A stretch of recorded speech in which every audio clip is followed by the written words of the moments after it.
This is a replay of one of my 2-hour online workshops where I uncover the basic principles of a functional approach to the Bikram style of yoga, which a lot of people are now using because of how it rapidly improves mobility, coordination, awareness, while eliminating joint and back pain. Now, you're not going to learn much by simply watching. You're going to have to engage your body and fully connect with the components of this approach. This workshop is about training your body, not your mind. It's 2 hours long, so you need to set aside time to do this. All you need is your body. One catch, one bonus. The catch is it's only going to be available for the next 10 days. The bonus is revealed at the end. Hello, everyone. Can you hear me? That means yes, good. A wave means yes.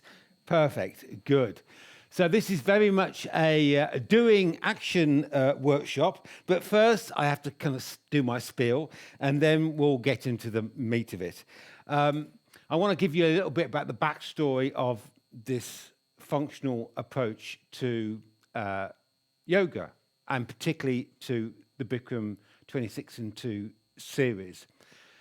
I started off practicing about 20 years ago. My body was seizing up, arthritis in the hips, lower back, shoulder pain.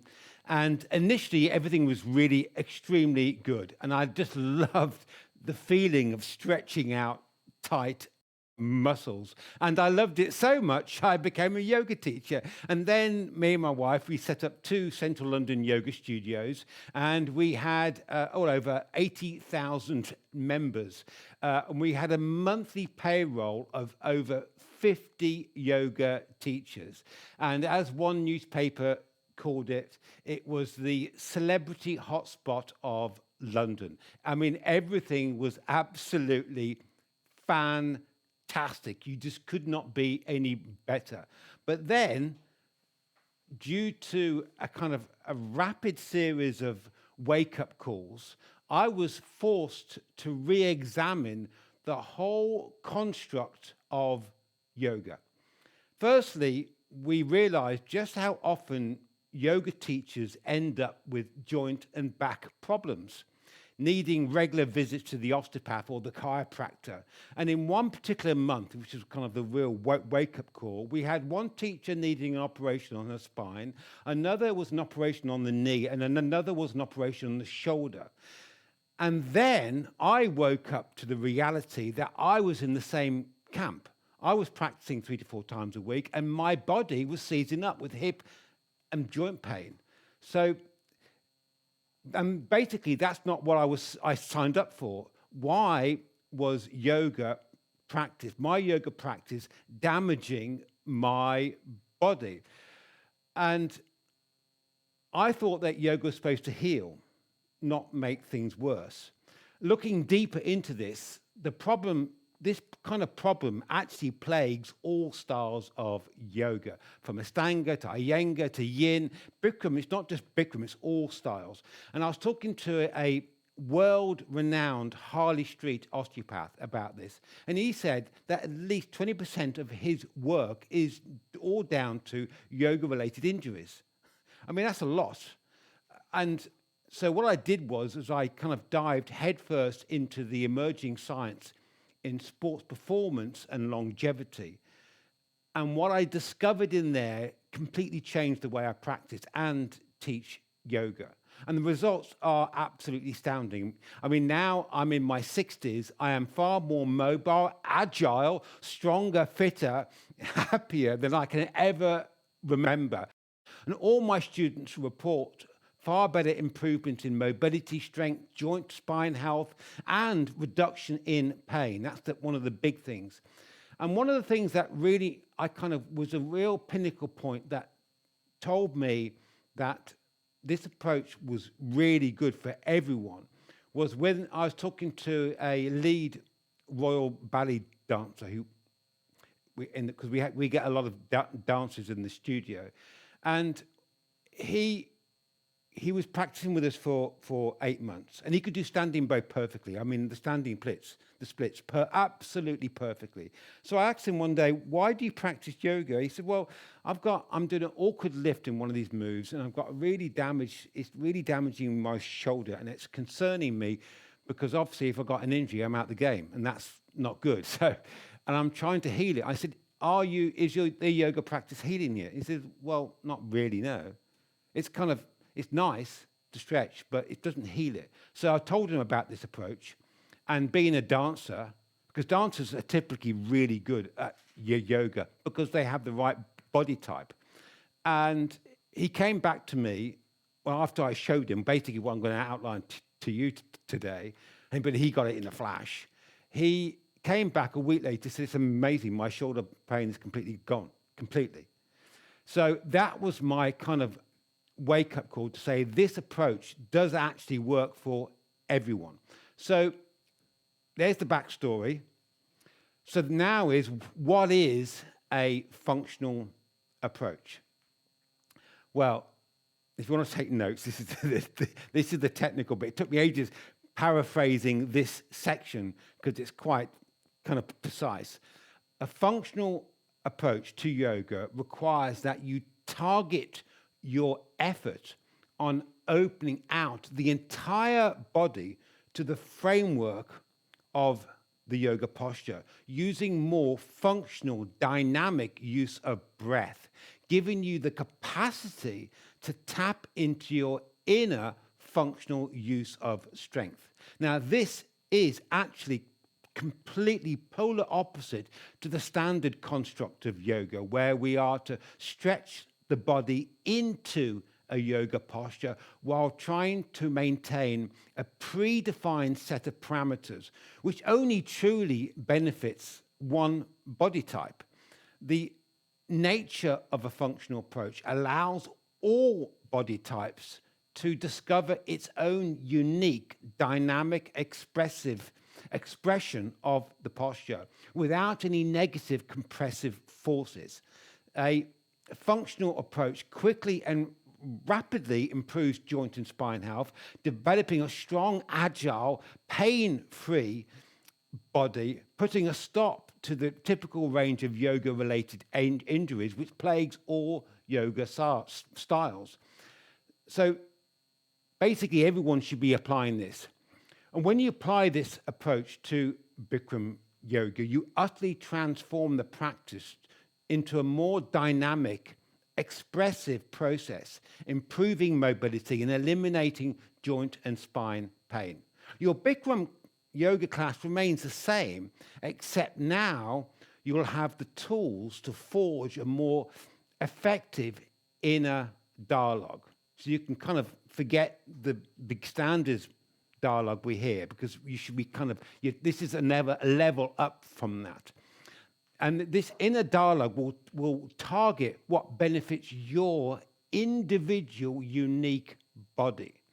You will walk away from this workshop with a good understanding of the basic principles of a functional approach, with a clear understanding of its power. In 2 hours, I don't have the time to dissect all the postures or actually go deep into the science of all the principles behind it. Basically, that's what my full-blown immersion program does. However, you will walk away with the basic framework. And when you embody this framework, you won't get so frustrated by your lack of progress, and your mobility will improve, and that nagging joint and back pain will start to fade away, and that sports injury will kind of kick into touch. So that's the spiel. So let's just, before we start, go into so basically a functional approach is that let's just re-examine the standard approach. The standard approach to yoga is that you are to mindfully stretch your body into a yoga posture. So let me just do, I quite like doing triangle. Let's just do, actually the easiest way to explain this is in warrior, which is in the first part of triangle pose. So the arm comes up and the leg comes down, and you bring the right leg out, the left leg out. And then you say to your brain, okay, can you please get into this structure? Okay, here we go. Let's get into the structure. Here we are. There I am, into the structure. But what does this achieve me? I'm actually just using there's a lot of gravity here. into here. I can feel a little stretch down the inside of my leg, but big deal.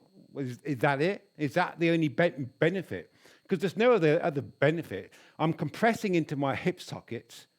Although I can get into it, there's no benefit because I'm compressing right into it. There's no real strength being developed here. I'm just going to relax here for ages. Oh, la, la, la, la.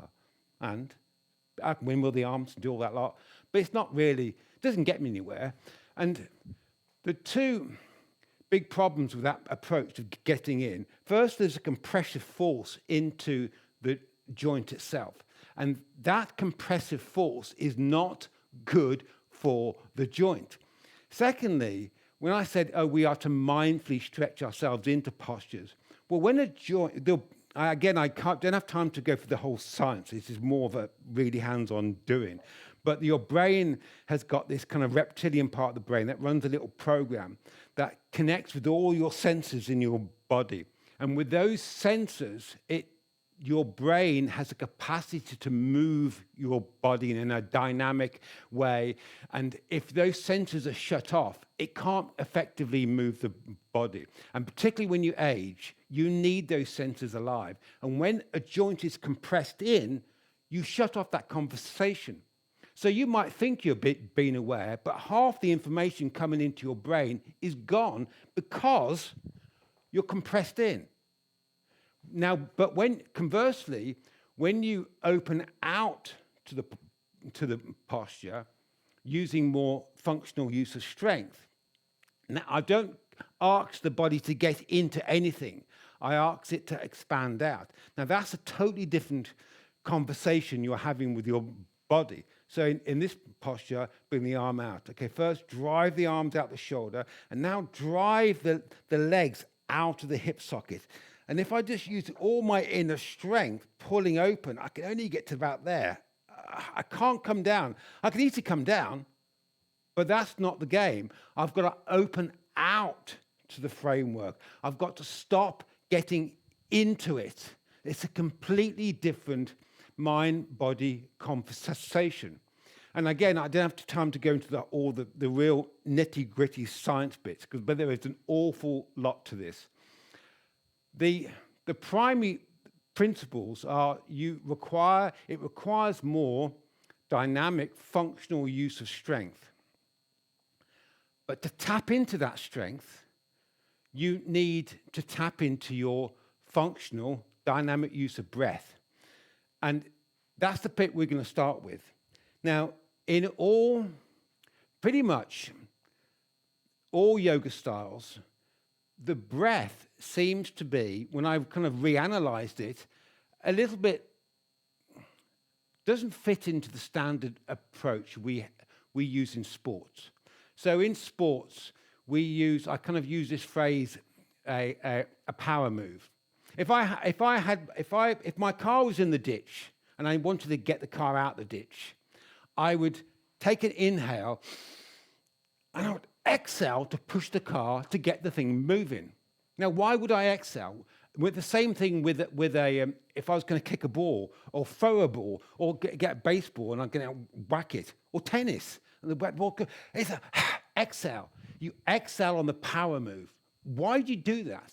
Because the reason is because the brain automatically releases the muscles which would inhibit the muscles you do engage to get that. So let's say that with tennis, you're going to hit the ball. Well, there's a lot of muscles there, but you need to relax all the muscles which was going to inhibit that move. And that's the reason we have to exhale on primary dominant moves. And that enables your body to tap into this inner strength, core strength, so that you're not fighting against yourself. So that is very much a core principle of a functional approach. And I'll expand more on that as we move on. So I want you all to start now, and let's stand with our feet together. And I want to start off with Pramiyama deep breathing, just to get you to connect with the breath element of this process. I want you to first just stand with your feet together, chest up, and I want you to inhale through the nose, full lungs, and then exhale and feel, as you exhale, feel the chest come in again and the shoulders relax down. Inhale, feel the chest expand. Exhale, feel the chest collapse. Do that again. Inhale, feel the chest expand. Exhale, feel the chest collapse. Now that's pretty much how we normally breathe. But obviously, when we're doing any physical activity, what we want is we want to take an inhale, but on the exhale, we want to expand out, not collapse in. So let's try that. I want you to now inhale, feel the chest expand. Exhale, but expand the chest out even more. But suck in the stomach and get rid of all the air. Inhale, feel the chest expand. Exhale, continue that expansion. No collapsing down. Inhale, expand.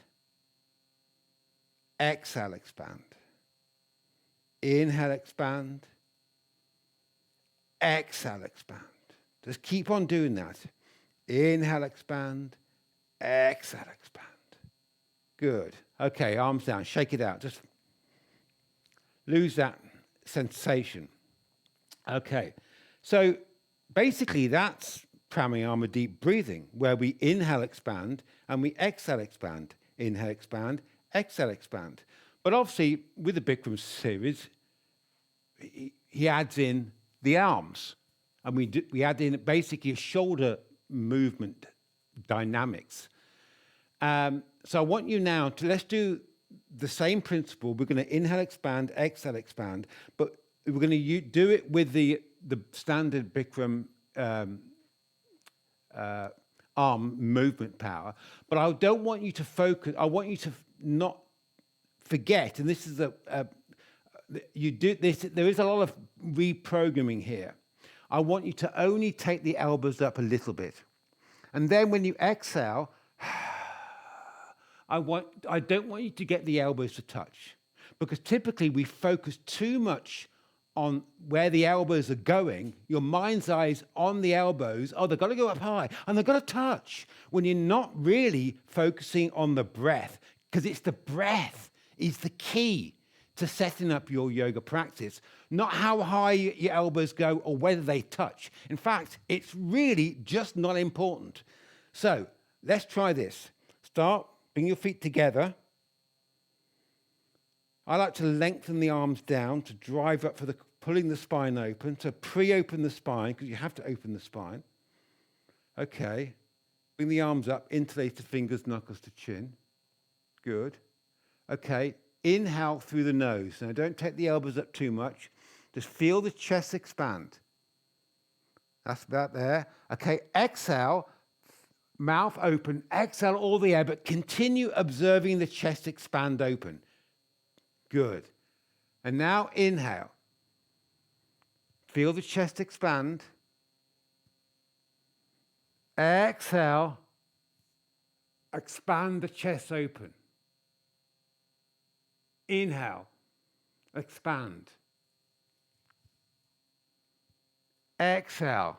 Expand. Okay, arms down. Okay. That's what I want you to do now. Is I want you to focus on particularly on the exhale. I want you to, not only are you exhaling all the air and you're expanding the chest out, you've got to focus on really elongating the spine. And as I said, when you exhale, you'll have the capacity to relax all the muscles, which is going to inhibit your elongation of the spine. And the primary muscles that you are using to elongate the spine, which pretty much happens in virtually all the yoga postures on the planet, is the inner core strength, which means your surface muscles of the spine and your glutes have to be totally relaxed, utterly. Because when your glutes are relaxed, you inhibit your inner strength from elongating the spine. You just lock things out, which is kind of why a lot of bendy, flexible teachers like to lock out their glutes, because it protects them. But we don't want that. We need to relax the glutes and relax the back muscles so the inner core strength can take hold and elongate the spine. So, and I want you also to have the chest a fraction, a hair's width forward. So it looks a little bit like this. So inhale, exhale, I'm totally relaxing the glutes, relaxing the back muscles, but finding length in the spine. Really find that inner core strength. That's the process. Okay, here we go.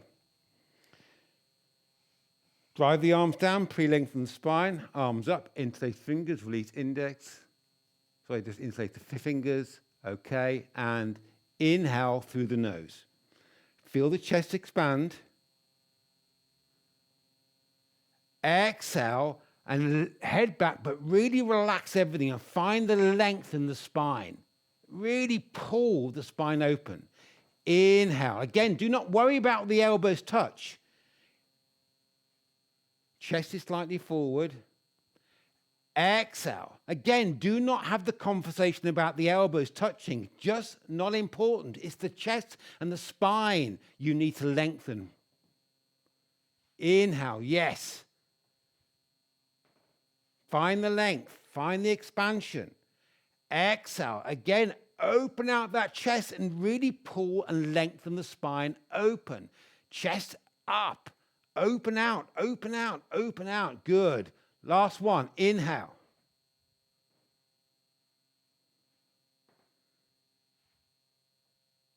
Exhale. Go on. Explode out as you get rid of all the air. Open out, open out, open out. Yes. Good. Shake it out. Yes. Definitely, Sam, I saw that for you. The moment you stopped bringing the elbows to touch, I felt you had so much more. You took the conversation away from the elbows and you focused on that. That's the key. You've got to. It's the Pramiyama deep breathing is predominantly a breathing exercise to tune in with the process of engaging your exhale on the power move. And as you get rid of all the air, you've got it's not an opportunity to go, it's to really explode out and connect with that strength. Because in the end, a functional approach is tuning into your inner core strength using your functional use of breath. Okay, so now let's move on to half moon pose. Let's just do this. I want you to let's just do this. I'm going to talk you through a kind of typical dialogue I use in my online classes. Okay, feet together. Bring the feet together. Take the palms out, and now bring the arms up. Interlace your fingers, release the index fingers, and cross your thumbs. Now, a key point is that actually I can see it, one or two of you bringing the arms back behind the ears. Can you just bring the arms down a second? Everyone bring the arms down. I'm just seeing a few of you bringing the arms back. What we're trying to do in half moon is we are trying to flex the spine to the right and then to the left. And in the process, what we are trying to do is pull the spine open without any negative compressive forces on the spine. Let me just go through the standard way of half moon in Bikram. So typically we go arms up over the head, we lift up, up, up, up, and then the conversation is to, okay, inhale, lift up, stretch, touch the ceiling, lift the spine out of the hips, and then come down to the right. Come down, come down, come down, come down, come down. And then I get to a point where I can feel there's a compressive force in the spine. And typically what happens there, basic mechanics 101 says that where there's a compression force on any structure, there is always a buckling. It doesn't matter what the structure is, a bridge, whatever. And in the spine, that's going to translate to the hips and the shoulders coming out of alignment. Now, in the standard Bikram yoga dialogue, what that means is, what it says is you've got to push the one hip forward and the other shoulder forward to bring everything in alignment. But basically, what you're saying is to correct for the fact that you're creating a compression, you've now got to twist and buckle the spine even more, which is going to damage your spine even more. So you attack that correction, attacks the symptom and not the cause. The cause is the compression in the spine. The fact, if you try and force your hips and shoulders square again, you're going to really damage your spine. So you have to really focus on elongating the spine, and you have to tap into your inner functional strength. So typically when I come down in half moon, I'm using my activation muscles. So I'm asking my body to come down. So come down, and it's going, okay, and it's using these side muscles to pull the spine down. And that's not going to elongate the spine. I need to tap into my inner strength, the muscles that surround the spine, to find length. If I have these activation muscles turned on, it inhibits that expansion. If I have my glutes turned on, it inhibits that inner strength getting a hold and elongating the spine. And if you're, that's right, sorry, that's where I started with, thank you. A lady just brought me back onto track, thank you. So when your arms back behind the ears, people do that to find an opening in the chest.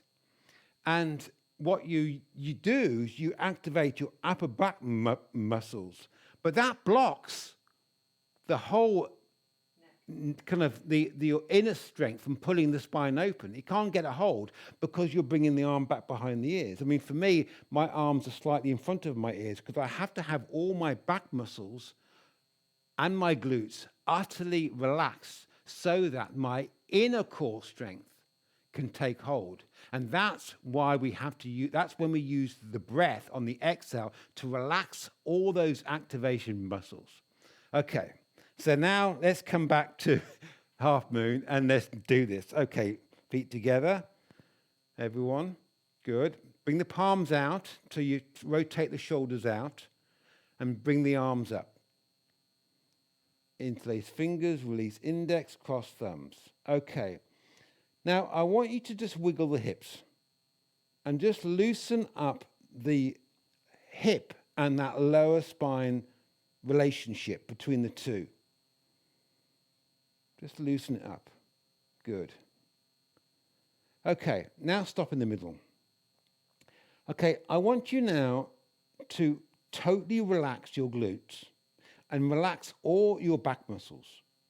And just wiggle and just connect with your inner strength and pull the spine open. Connect with the inner strength. So all the glutes and the back muscles must be utterly relaxed. And if you need to, you just wiggle to help your brain figure out which muscles it doesn't need and which muscles to engage, which is just the inner strength. Okay. Once you feel that your spine is internally pulled apart, now take an inhale. Keep going.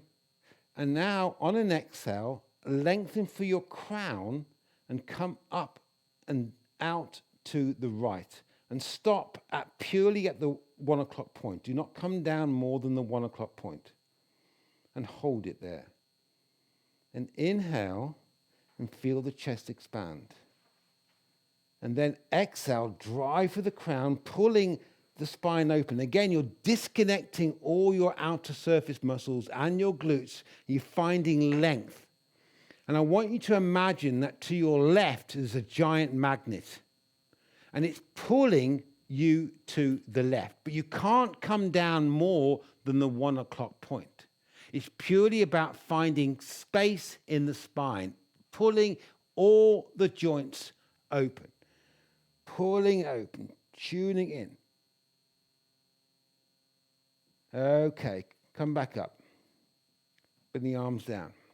Shake it out. Just shake that out. So we're going to do that one more time. Now, in all my classes, my online classes, in all the approach, I never tell, in fact, in all my private students who've never done Bikram before, and I teach them this way, their hips and shoulders are always square.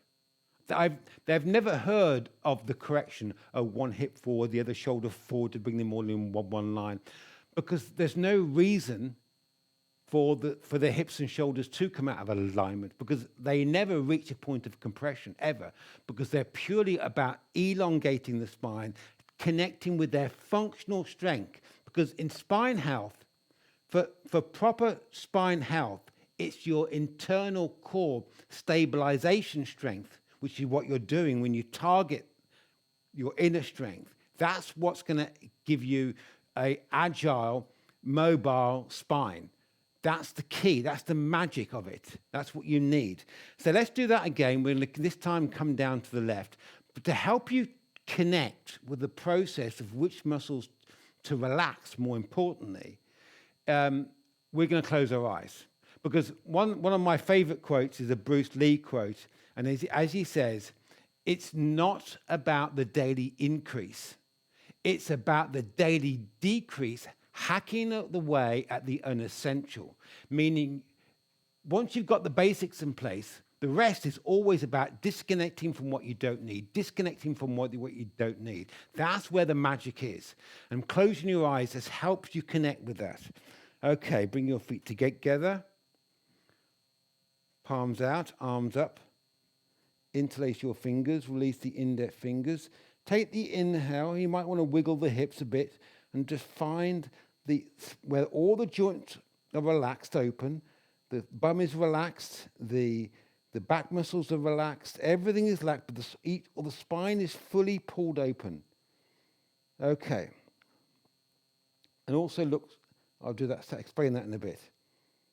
Michelle, you need to look down a bit. That's it. Okay. Take a deep inhale. Okay, close your eyes now. Close the eyes. And on an exhale, drive it up for the crown to the 1 o'clock. Lengthen for the crown and come to the 1 o'clock. Just keep the eyes closed. And then pause for the inhale. Just pause it there. And feel the chest expand on the inhale. You're not going anywhere on an inhale. And then exhale, lengthen for the crown, pull the spine open, relaxing the back muscles. Relaxing the glutes. Really relax the glutes. Can you ensure your glutes are relaxed? Can you ensure your back muscles are relaxed? So the inner strength can pull the spine open. With the magnet to your right this time, driving. So this energy field is to your right, pulling the chest to your right, pulling the hips to the right. As you disconnect everything you don't need and allowing your inner core strength to drive up. Okay, change. Come up, shake it out, arms down. Okay. Now, there's a few. One of the things which we'll move on to, particularly in back bends, is where your eyes look. Now, there's this whole thing about in Bikrams is where your eyes go, the body will follow. Well, kind of that's true, but that's the problem. The problem is that if you purely, for instance, if I look up in this, just purely by looking up, that's a signal to my reptilian brain that I want to actively take my spine back. And that means I want to engage my activation muscles to pull my spine back. But I don't want my activation muscles to be engaged. And they've done a lot of research on this in weightlifters, like when they did a whole research on pull-up bars, where you do a pull-up. And typically when you do a pull-up on a bar, you look up at the bar. But the merely act of looking up engages the back muscles, but that's going to block your ability to pull up because these muscles are tight. So they found that you can do literally 30% more pull-ups by looking down, looking slightly down, and you do pull-ups like that. Completely opposite the way that normally happens, but it's this neurological aspect of this functional approach, which is what makes it so powerful. And you don't want to look up in half moon because that's going to engage these back muscles to pull you back. You need them relaxed. So what you want to do is always look slightly down, a fraction down, a hint of it down. So let's do that again. Let's do right and left. And I want you again, because this does take a little bit of reprogramming. Because obviously you've all practiced yoga for ages, and you've got this set mindset of coming down. But you're not coming down. You're not getting into the posture anymore. You're opening out to the framework of the posture.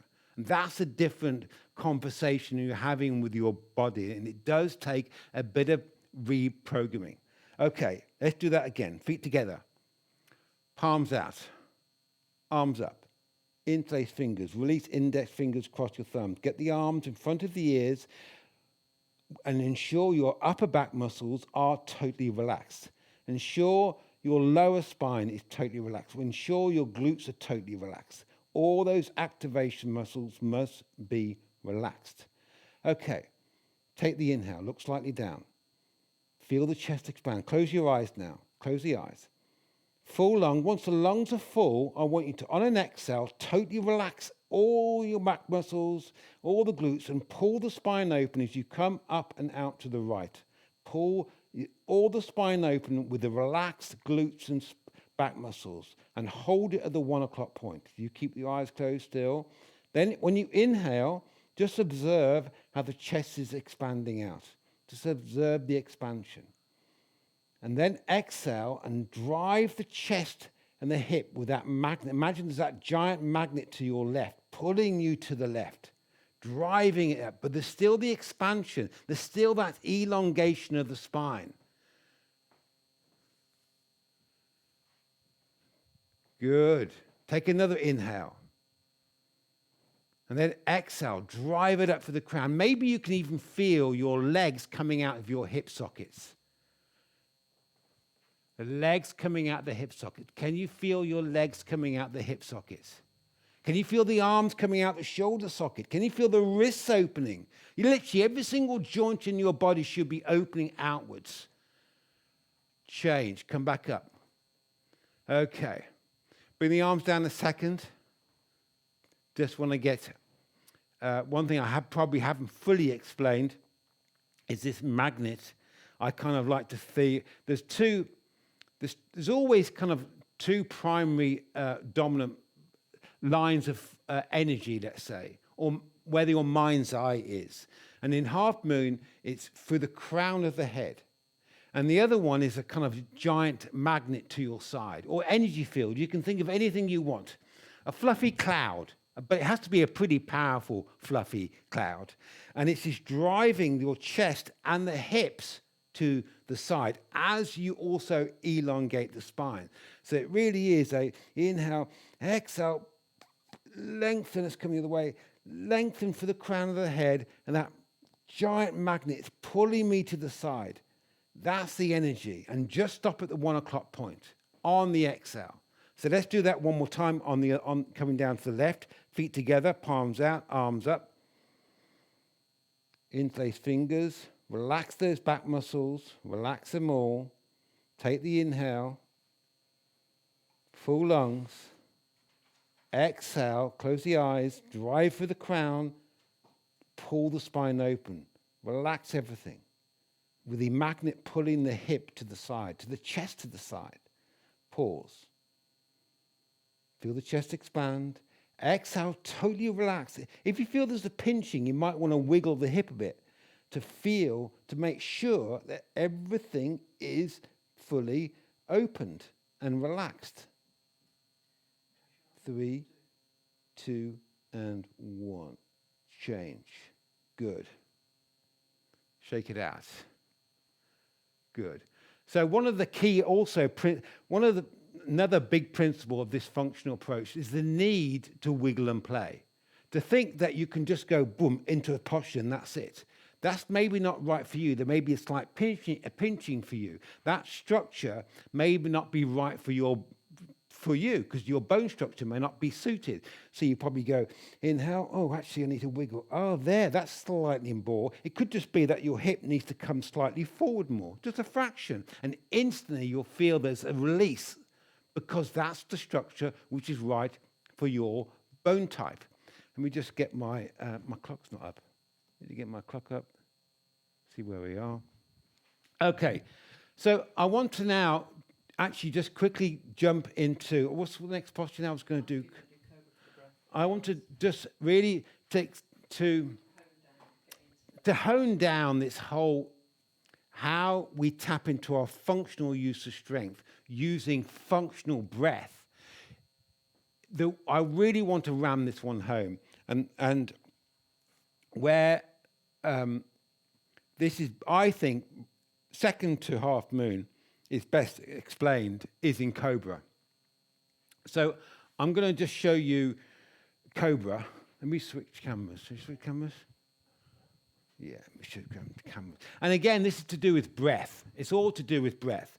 And what I'm going to do is I'm going to, typically in Cobra, we are in all styles, because Cobra is pretty much is in all styles of yoga. They all have Cobra in them. And typically we're told to inhale as we come up for a whole mountain of reasons. But actually, when you look at the way the body moves naturally, that's totally incorrect. Because when you inhale to come up, the body is holding on to tension. Typically in yoga, we're told that we need to exhale and release the tension in the posture. No, we need to release the tension while we move into it, not while we're holding into the posture. It's reverse logic. That's not how the body works. It's not how the body works in all of the sports, and it shouldn't be how it works. It shouldn't be any different for yoga. It should be exactly the same. So the principle is that you don't inhale when you come up, you exhale, but you do have to connect with your inner strength. You're not relaxing, inhaling, coming up. You are exhaling and driving your energy forward so that you can pull the spine open. And once the spine is pulled open, you've got space to move into that spine. Because if you don't create space, you're going to crunch into the spine, and hence loads of yoga-related injuries. And you're not going to build up your core inner functional strength, which is the key to a healthy, agile spine. So the approach is you come down, nothing changes with the basic form. Inhale, exhale, and then drive my energy forward. Drive it forward and pause. Exhale, drive it forward. Pause. Inhale, exhale, drive it forward. Pause. Inhale, exhale, drive it forward. Pause.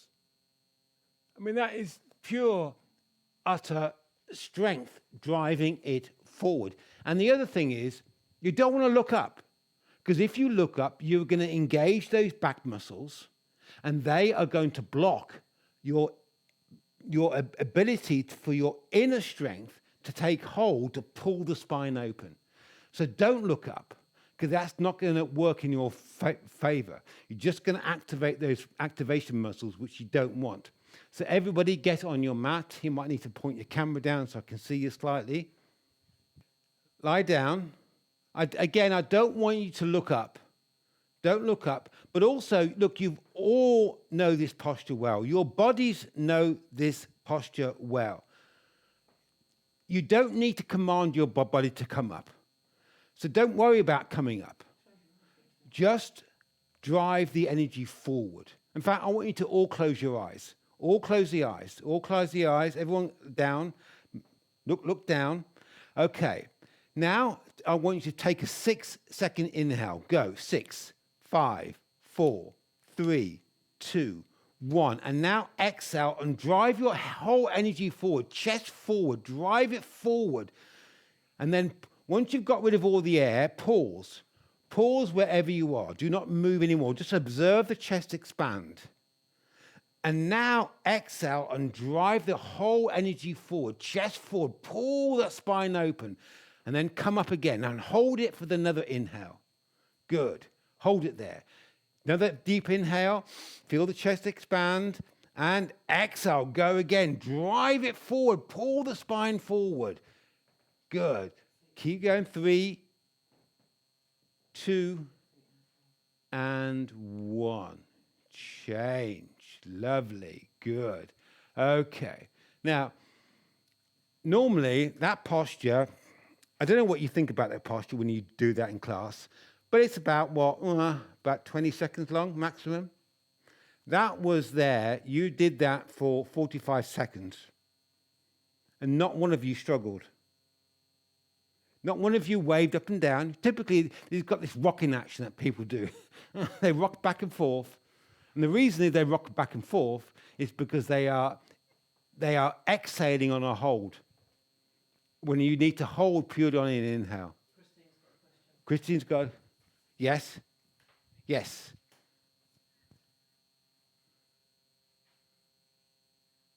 Absolutely, because when the glutes are relaxed, as soon as the glutes are relaxed, it inhibits the lower spine. Basically, subconsciously, the lower spine is tight, and that's going to inhibit your inner strength from taking hold, driving the spine open. Because your primary element, your primary function, aim, let's say, is to elongate the spine. Each disc must be pulled open, because when you pull the spine, one of the reasons, again, I don't have to go through the whole science of all this, but in terms of the spine health, you need to pull the discs open so that the spine fluid can get into the discs. And that's how you build spine health. Well, it's one of the elements, because you need the discs themselves often get a lot of damage through wear and tear everyday life. And the way the spine heals itself is with the fluids that get into the spine.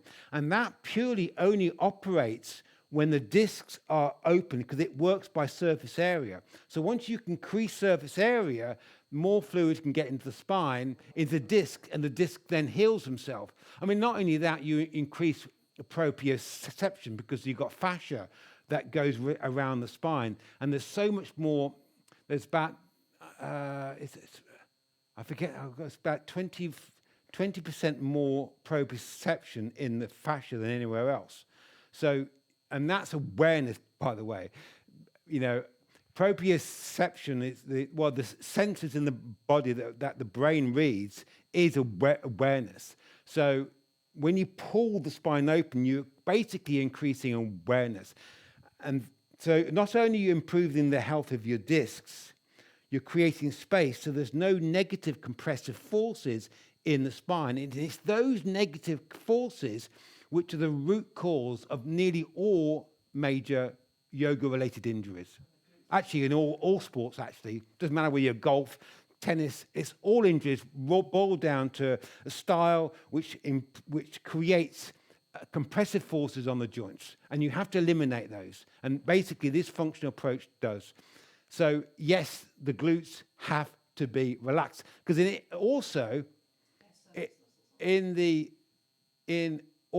when you get this kind of a functional approach to a T, in the end, every single joint in your body is opening out in all yoga postures. So in that one, I should feel, which I can do, I can feel the legs coming out the hip socket. I'm driving the leg out the hip. I'm driving the arm out the shoulder socket.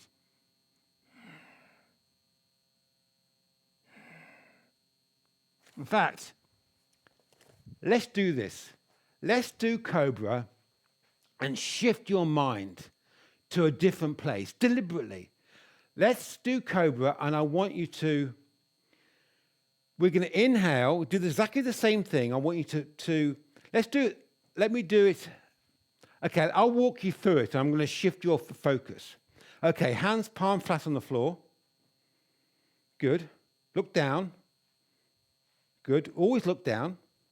Take a deep inhale. 6, 5, 4, 3, 2, 1. Exhale. Drive the chest forward. Get rid of all your air and drive it forward and come up. Okay. Now pause for an inhale. Okay. And now I want to take your focus to your ankles.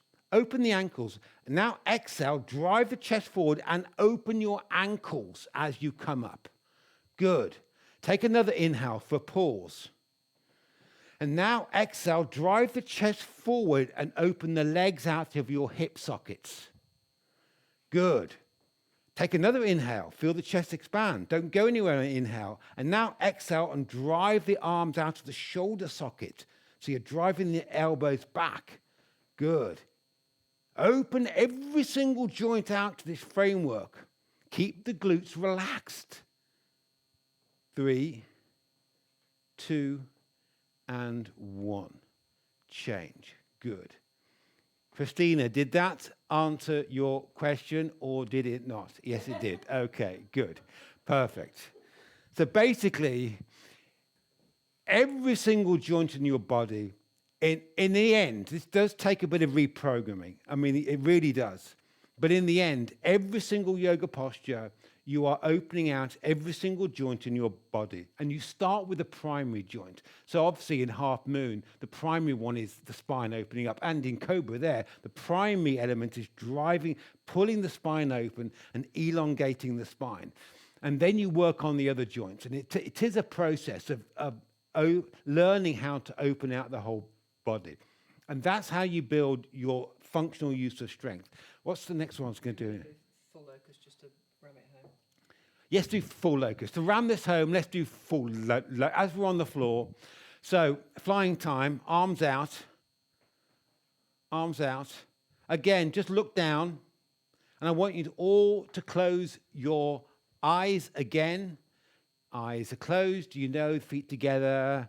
Arms out. That's it. Good. Okay, inhale. 6, 5, 4, 3, 2, 1. Now, slow exhale and drive the chest forward and come up. Drive everything forward, come up. And once you've got rid of all your air, hold it there. Do not move anymore. Just feel the chest expand. Okay, and now exhale. Drive the chest forward again. Lengthen forward and come up. Good. And then inhale again. Just on the inhale, you're just observing how the chest expands. And then when you exhale, go again. Drive the chest forward and feel the arms coming out the shoulder socket more. Yeah. Pause with the inhale. Just pause with the inhale. And exhale, go again. Drive it forward. Feel the legs coming out the hip socket. Yes. One more inhale. One more. And then exhale, go again. Drive it open. Open out the whole body. 3, 2, and 1. Change. Perfect, good. Now, I don't know whether you're aware of this, but you did that for over a minute.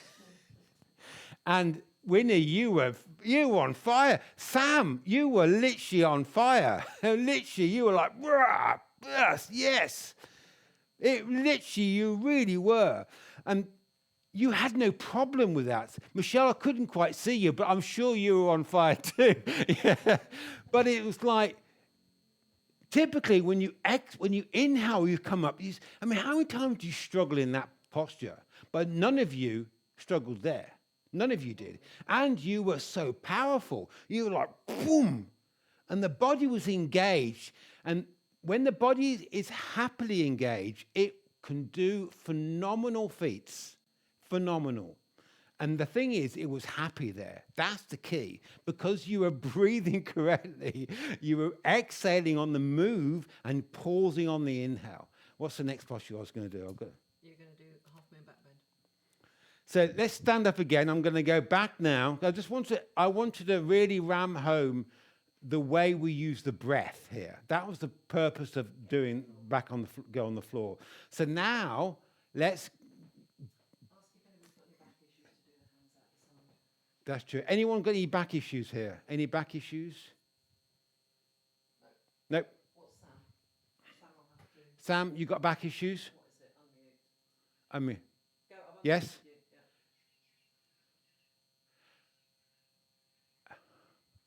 That's fine. You're gonna, the conversation in this is not about going back. The conversation, you will go back, but the conversation is to elongate the spine. And that's a different conversation. It's a different way of thinking. So your mind's typically in Bikram, it says, look back, way back, no, go back. In a back bend, in half moon, I said, come down. I placed your mind's eye with the magnets here to the side. I didn't place your mind's eye here. I placed it there. In a back bend, your mind's eye, and it's not behind you, it's there. This magnet or kind of energy ball, or whatever you want to think of it, is in front of you. And you have to keep the energy there because you're going to drive. One of the driving forces is forward. It's not going back. And you've got to elongate through the spine. So there's the two forces. The one is the energy ball pulling you forward, and the other is pulling the spine open. While all your back muscles, those activated muscles that pull you back, are relaxed because you're not going to use them. And you're not going to use your glutes. They're going to be totally relaxed.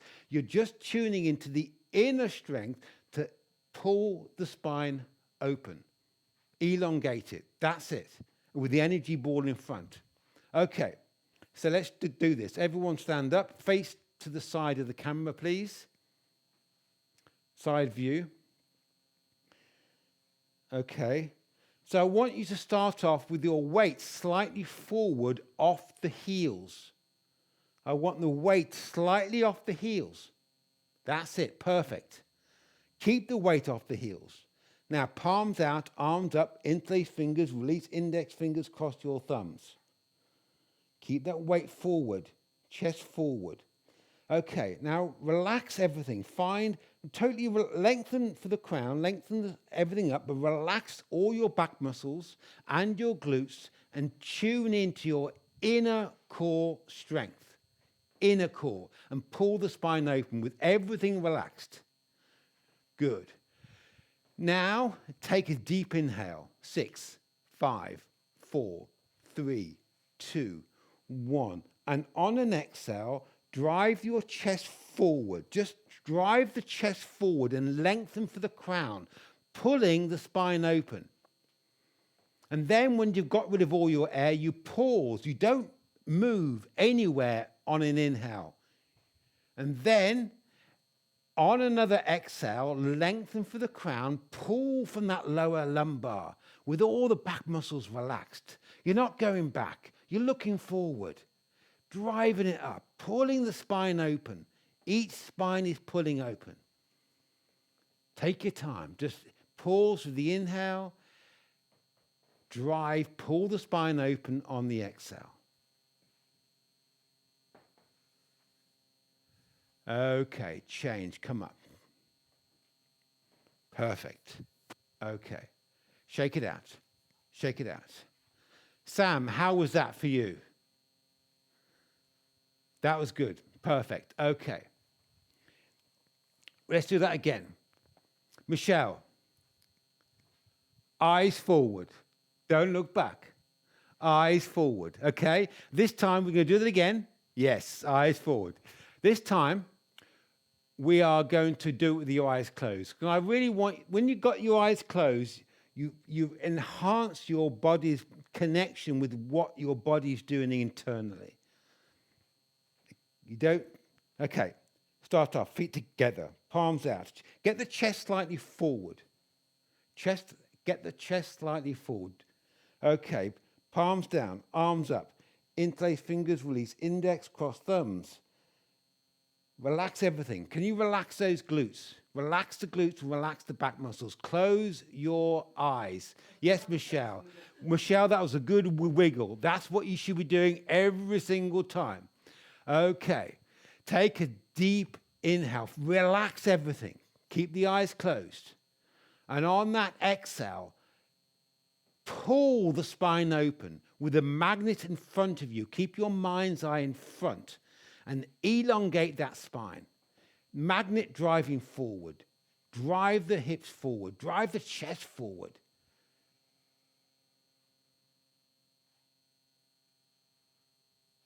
Fine. And if you feel this pinching, you need to pause and figure out where it's coming from. You might need to wiggle a bit and find that space.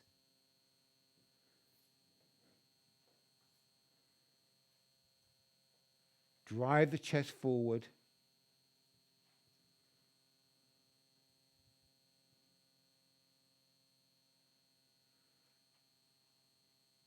Three, 2, and 1. Change. Good. Shake it out.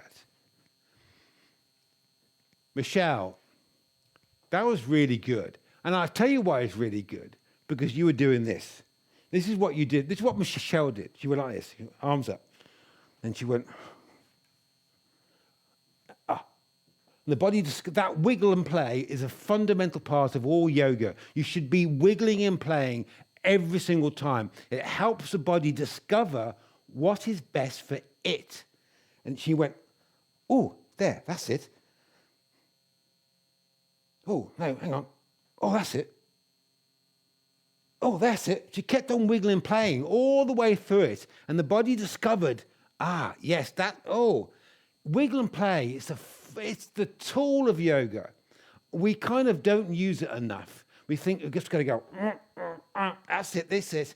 Oh, you've got to wiggle and play. It's the only way you're able to teach your body to connect with the muscles that it needs and disconnect everything else. Okay, I want to do that one more time. And I want you all to over-exaggerate. I really want you to over-exaggerate the magnet in front of you.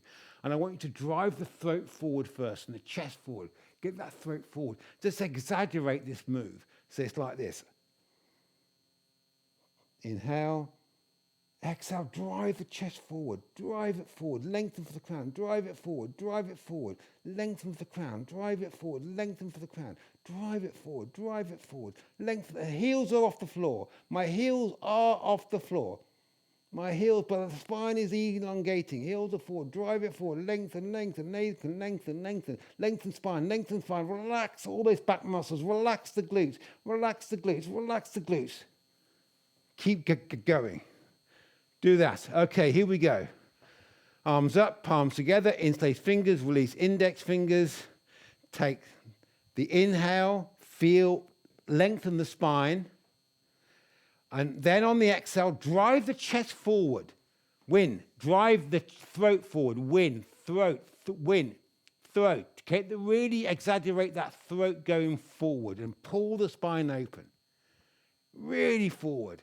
And then drive the hips forward and slowly elongate as you go back. Pulling the spine open.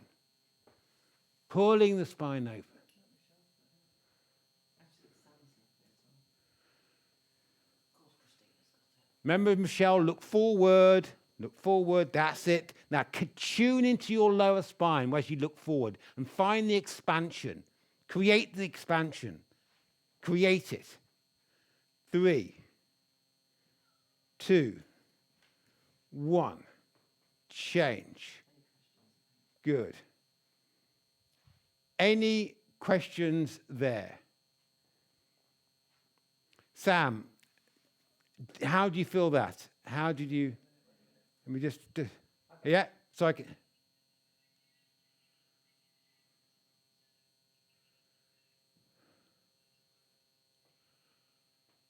Yeah, it is a...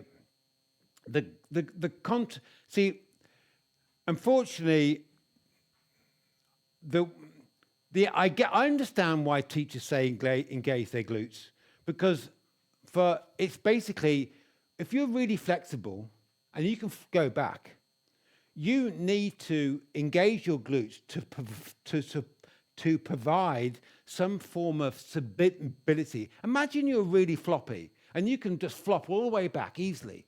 Imagine you're one of those kind of people that can flop all the way back and look behind them. If you're that flexible, you kind of need to engage your glutes to stop damaging yourself from going too far. But for the average person, engaging the glutes just blocks your ability to expand the spine open. It's completely, utterly the wrong I mean, it does take a bit of reprogramming, but I hope you felt how, when you disconnected the glutes, how much more space you were able to create in the spine. And that's where the magic happens. If you just go back and crunch into the spine and contract the glutes, I mean, don't forget also this element about proprioception, all the sensors. When a muscle's contracted tight, the sensors are shut off. So all those sensors in your glutes and the hips are gone. Bang.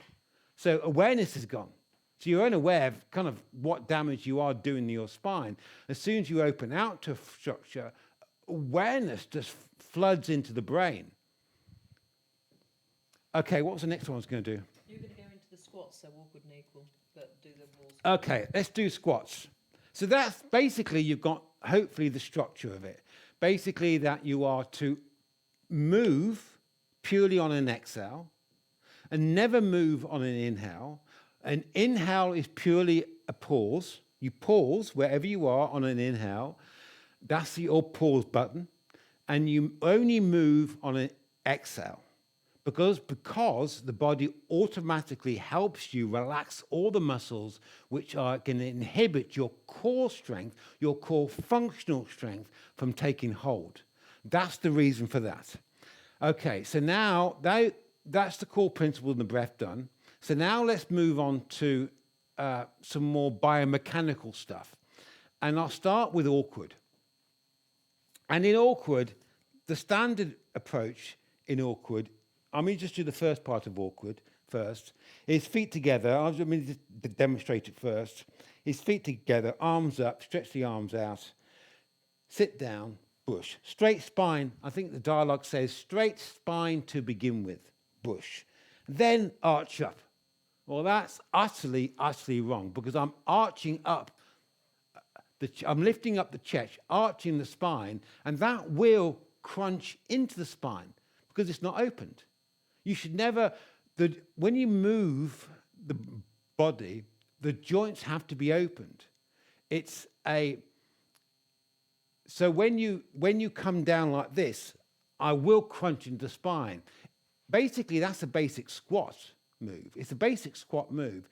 And in all basic squats, you need to expand, open the spine, and extend the spine into a squat as you move into it. Not afterwards. Once you're down, you're down. It kind of will damage. And they've done a massive amount of research in this, predominantly in weightlifting circles. But you have to, if you've got a weight, I know we're not holding a weight, but you have to keep that neutral spine in place. Because when your spine is in neutral, which means you've got the curve here, you've got the thoracic spine curve in the mid, and then the neck spine. When I'm straight, and that curve, that lower spine is in place, it means all the discs are evenly placed. And that means when I elongate them, I can get more fluid in. Also, there's no damage going on to the spine. I'm not going to compress into it. So I have to maintain that neutral spine. And in awkward, we are trying to extend the spine. So the way to do it, the correct way, is to take the inhale, again, only move on an exhale. Exhale, drive the chest up to the ceiling and drive the bum back and feel the legs coming out of the hip socket, but also driving the lower spine, pulling that open. So it's like this. Exhale, drive the chest up, push the bum back, drive the chest up, push. I'm pulling the lower spine open and I'm feeling the legs coming out of the hip socket, driving it up. As I sit down, you can't sit down with a straight spine because that, and then arch up, because that will damage your spine. In fact, there's lots of research that show just sitting down with a straight spine is damaging in itself because your key to mobility is the relationship between your lower spine and your hip girdle. That structure right here is the key to pretty much all your playing football, tennis, golf, doesn't matter. If that relationship is out, you're going to have issues. And so just sitting down with a straight spine is not good for it. So let's try that. Let's all do awkward. Okay, right foot steps to the right. And then you want your feet about hip width distance to shoulder width. It doesn't matter what's right for you. And now bring the arms up parallel. And now drive the arms out of the relaxed shoulder socket. So relax. This is in the dialogue. It's pretty normal. Relax it out. Okay. And now I want you to take a 6-second inhale. 6, 5, 4, 3, 2, 1.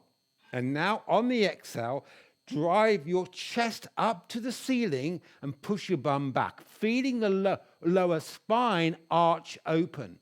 And feel the legs coming out the hip socket. Remember to look slightly down. Sam, look slightly down more. That's it. There you go. Pull the lower spine open. Then pause for the inhale. Just inhale, pause. Good. And then exhale, drive the chest up. Pull the spine open and push your bum back. Can you feel your legs coming out of your hip socket? Can you feel the arms coming out the shoulder socket? Change. Come back up. Good. Okay, shake that out. Good. Okay. So let's just do that one more time. And I want you to, again, I always like doing, in my classes, I do a lot of drills and stuff I throw in there, but they're nearly all to do with enhancing your proprioception. And one of the big ones I do is close the eyes, because it really helps you listen to how your breath is connecting with your inner strength, and whether there's any pinching going on, which pinching is not good, whether you need to wiggle, whether you really are connecting with what the primary element is, which in this case is arching that lower spine. You've got to arch the lower spine, pull each disc open. So let's do that again. Right foot steps to the right, arms up. Feel the arms coming out the shoulder socket. Drive the arms out. Remember to look slightly down. Look slightly down. You're not arching the neck. Okay, take the inhale. 6, 5, 4, 3, 2, 1. Exhale. Relax everything and drive the chest up and pull the lower spine open in the back bend, pushing the bum back. Again, Sam, look slightly down. That's it. Pull that lower spine open. That's it. Chest up. Good. Hold it there. When you inhale, just observe how the chest is expanding, how the body is opening out. And then exhale. Drive that chest up. Pull the spine open. Feel the legs coming out of the hip socket. Feel the arms coming out the shoulder socket. How about the wrists? Get those wrists open. Yeah, open up the whole body. Good. Bum back more. Chest up more. Jim, that's fantastic. 3, 2, and 1. Change. Good. Shake that out. That was good. That was good. Really, really good. Shake it out. Shake it out. Loosen it up. Loosen it up. So again, I held you there for longer than normal posture, and you all did it with ease. And that's because your breathing pattern is how your body has been breathing from the day you born. It's how you played in the park as a kid. It's how you have done everything in your life, not the way that yoga is typically taught. Okay, let me just do the next one now. Eagle. We're now going to move on to eagle. So it's a squat on steroids. So basically, eagle is basically a squat done on steroids. It's a super mega squat. That's all it is. It is a squat.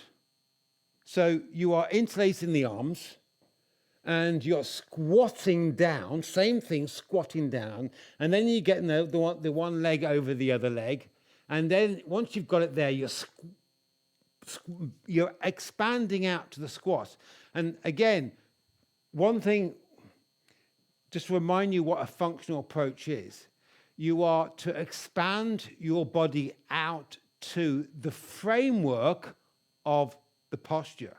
And typically what happens in yoga, we chase the framework, we chase the posture all the time, and we never actually experience any benefit at all. So literally, this is what people do often in eagle, they go arms up and they struggle. I've got to get my arms underneath. I've got to get this. And then they come down, they go, I've got to get my foot behind. Oh, I've got to get my foot behind. And change. Oh, I haven't got my foot behind yet. It becomes one big chase of trying to achieve some theoretical perfect alignment, which probably they can't achieve because they've got the wrong body type. So they don't get anywhere and they get injured. So what I want you to do today, just to help you understand this, I want you to, when you interlace the arms, typically we interlace like this, hands palmed over, but I don't want you to do that. I want you to just get when you bring the arms underneath, just get the hands palms to touch like that. So that the arms are not interlaced. It's not interlaced. Good. And let me just change camera shots. And when you get the foot behind, I want you to bring the foot up and just touch the calf muscle. I don't want you to get the foot behind. I don't want it like that. I want it just touching the calf muscle. That's all. And so the hands palms are touching, and the foot is only touching, nothing else. And then once you've got to that framework, you're going to say to yourself, that's my posture for today. That's the framework. And now I'm going to expand out to that framework. I'm not going to continue chasing, going more and more and more into trying to achieve some theoretical point of view. I'm going to perfect how to expand out to that framework today. So that's what we're going to do. Okay, bring your feet together. Arms up. Swing your right and the left. Bush. Good. Okay, now first off, I want you to lift the chest up and can you feel your lower back muscles relaxed? Re-engage the lower back muscles and relax it. Okay, now take an inhale because you're going to do a basic squat move, which means pulling the spine open. Inhale, exhale, lift the chest up and push your bum back. Push it back, chest up, bum back. Basic squat move. You've done the squat, we've perfected it just now. Okay, remember just the hands, palms touching, no interlaced. Okay, take the inhale and then exhale, lift the right over left. And again, you don't interlace. Don't interlace. Just get the small toe to touch. Good. Okay, that's the framework. You must not move any more from that. But now you are going to expand the whole body out. You're going to blow out. So inhale, pause. Exhale, lift up the chest and push the bum back. Create a deeper squat move. And also, maybe drive the arms out of the shoulder socket. Open up the shoulder sockets more. Good. Take a pause for the inhale. Exhale, push the bum back more. Can you feel your legs coming out the hip sockets? So you're opening out all the joints. 3, 2, 1, and change. Good. Check that out. It is tough. I'm not going to say some of the postures, well, all the postures, when you do this correct, it's like, I don't have time to do it, but people are always shocked how tough wind removing posture is, because you don't just pull down, you expand out to it, and it becomes a wholly different thing. So even though you burn far more calories, by the way, you can do it with ease because your breath is right. You're only moving on the exhale. You're just accepting where you are, wherever the position you are, you're accepting it. Also, acceptance is another big thing. You accept where you are today.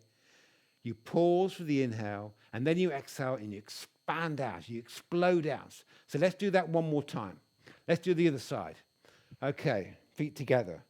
Again, to start nearly all the standing postures, I first pre-open the spine. So drive the arms down and lengthen for the crown. Boom, it's like this. Bang, open that spine. Okay, arms up. Again, just reopen the spine again. Relax everything. Open the spine. Open the spine. With the spine open and the glutes are relaxed, back muscles relaxed, left and right. Boom. Hands, palms are touched behind. Do not interlace. Do you feel your lower spine is still opened? It's still opened. Good. Take the inhale. Exhale, chest up, push your bum back and pull that spine open in a basic squat. Really feel that lower spine pulled open. Good. Pause for another inhale. Exhale, left over right. Get that foot touching the calf muscle. Perfect. Good. Okay. Hold it there. That's your framework for today. That's the framework. Do not try and go any more, but now expand out to it. Inhale, pause, exhale, drive the chest up, push your bum back. Feel that lower spine open out. Feel the legs coming out the hip socket. Pause for the inhale and explode out on the exhale. Can you drive the elbows out of the shoulder socket? Driving the chest up, exploding out to this framework.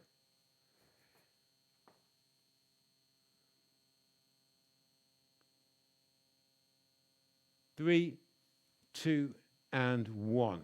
Excellent. Good. Shake that out. I mean, that is tough. It really is tough. I do this yoga on a timer, and it's kind of, I think I have that set for a minute. And literally, I'm going, oh, please, come on. I'm literally going, and I literally feel like collapsing on the floor. Not because of I'm crunching in. It's not a pain center. Oh, I'm crunching in. I'm not getting into that structure. I'm opening out to the structure. And the other key, so that's really just honed down that you're not getting into anything.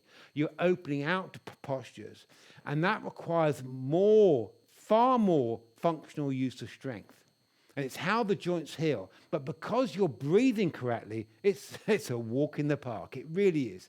Okay, what's the next one I'm going to do? Hinges, so standing separate leg stretch. Hip hinges, yes. So that's a basic squat move. Now I want to talk about, because I basically have covered the basic core elements of a functional approach. But now we need to, as I said, target some of the more biomechanical frameworks associated particularly with Bikram yoga. So we've done the basic squat. Now it's postures that involve a basic hip hinge.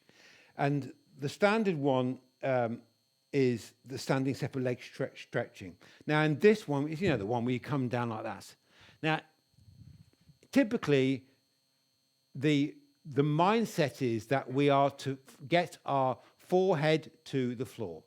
And you have to lose that conversation, because that conversation will damage your spine. Because the real conversation is that this is a hip hinge, meaning you are to rotate from the hip. That's the conversation you want. It's a pure hip hinge. And you've got to keep a neutral spine. And this brings me back to what I talked about before, a neutral spine. Unless you are actively, here's another basic principle that should be applied to every single yoga posture on the planet. Unless you are actively extending your spine back in a back bend, or you're arching it in something like rabbit, so that's an active thought process of arching or extending. If you're not doing either of those two, there has to be a neutral spine, which means the spine is neutral, which means the space between the discs must be even. Otherwise, you will damage the spine and that lower spine relationship. So in standing separate leg, you have to keep the neutral spine. It's purely a hip hinge. And as with all, I don't know if you know your mechanics or your basic education in engineering, but when you've got a rotational force, you have to have where the drive comes from. And I don't want the drive to come from here. Because that's going to round my spine. Like that. I don't want my spine rounded. I don't want the force to come from here. I need my fulcrum point to come from below the belly button. So it literally is from here. So I keep the chest up and the spine is long. I'm lengthening, and that rotation is like this. Now, if I had really good rotation, you can see I would eventually be able to touch the floor. But if I say to myself, I need to touch the floor, then the body goes, oh, you need to touch the floor. All like that then. I go, no, that's wrong. I'm rounding the spine. And that's what most people do in Bikram. And that's putting a tremendous amount of pressure on your lower spine, an enormous amount of pressure. When you're using your spine as a lever to try and force your hip in a rotation. Well, that's just a crazy idea. I mean, it really is crazy. The force should come from below your belly button, and you just elongate from the spine, and you just let that rotation happen. Just connect with that rotation. So let's give that a go. Okay, feet together. Palms out. Arms up. Right foot steps to the right. Pigeon feet. Pigeon. What's pigeon feet? I've got my pigeon feet. Your feet. The feet go in bit. Okay. Now keep the chest up. Take the inhale. 6, 5, 4, 3, 2, 1. Exhale and rotate from the hip and keep the chest up and keep that lower spine curve. Keep the lower spine curve and lengthen for the crown. And the rotation force comes below your belly button. Yes, Sam, perfect. Your hands are on the thigh. Yes, there. That's perfect, Sam. Just right there. And now lengthen for the crown of the head. That's perfect. Jim, that's perfect. Good. Yes. Okay. And then pause for the inhale. And exhale. Pull from the belly button. The belly button, not the upper spine. The belly, below the belly button is the force for the rotation. Jim's next, brilliant. 3, 2, and 1. Change. Good. Okay. Yes. Shake that out. Okay. Shake that out. Shake that out. So, do you feel any questions with that one? I want to do that again because I noticed that Sam, for one, she started doing it. So you could see her playing with, oh, no, that's the upper body. Oh, that's the hip. No, that's from down there. That's better, yes. I can see your mind playing with that connection, which is good. And I like to see people explore. That's what yoga is. It's, in essence, yoga should be playing. It's fun time. It should be fun. You should come out of a class thinking that was fun. That was good. Because when your body and your brain are enjoying something, that's when things move forward. When you don't enjoy it, it's not good. So let's do that again. Can you all turn to your side view if possible so I can see you from the side like this? So I can see I want to see your rotation. And I want you to stand up straight now. Everybody stand up straight and look slightly down. Look slightly down. Okay. And now plant your mind on your lower spine. Do you feel that curve?